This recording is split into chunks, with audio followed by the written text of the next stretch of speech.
Hai para sobat, menurut Anda, kali ini kita akan membahas tentang Nazar Yefta dan anak perempuannya. Tapi sebelum lebih lanjut, jangan lupa klik like, share, subscribe, dan tombol loncengnya. Kali ini kita akan membahas tentang kisah Hakim-Hakim pasal 11 ayat 30-40. Pada saat itu Yefta bernazar kepada Tuhan.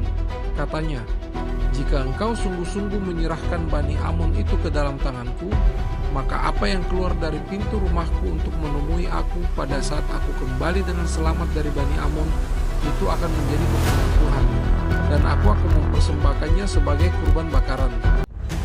Kemudian Yefta berjalan terus untuk berperang melawan Bani Amon, dan Tuhan menyerahkan mereka ke dalam tangannya.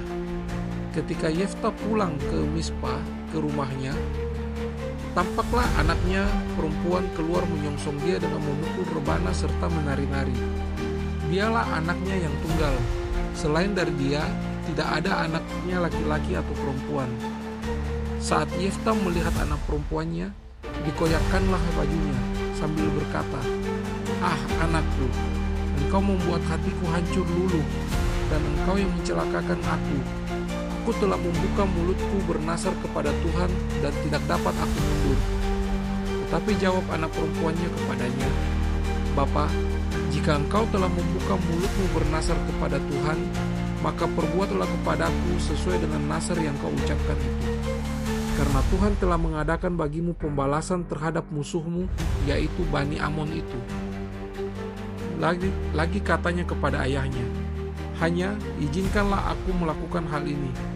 Berilah keluasan kepadaku 2 bulan lamanya, supaya aku pergi mengembara ke pegunungan dan menangisi kegadisanku bersama-sama dengan teman-temanku."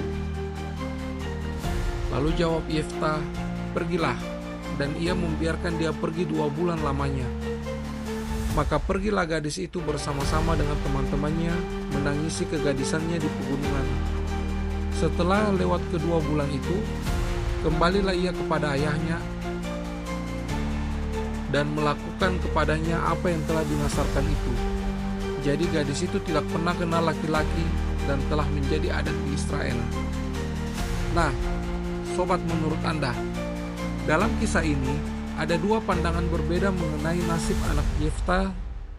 Dan pandangan yang pertama adalah anak gadisnya benar-benar dikurbankan sebagai kurban bakaran sesuai dengan nazar yang disebutkan oleh Yefta.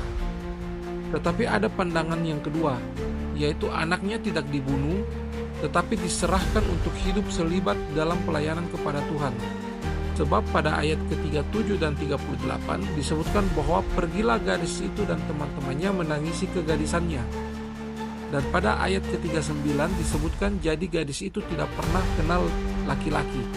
Sehingga muncullah pandangan kedua bahwa anak gadis dari Yefta ini tidak dipersembahkan sebagai kurban bakaran, tetapi dipersembahkan untuk hidup selibat sebagai pelayanan kepada Tuhan. Nah, menurut sobat, menurut Anda, bagaimana menurut kalian? Pandangan mana yang benar? Silakan komen pada pendapat kalian di kolom komentar.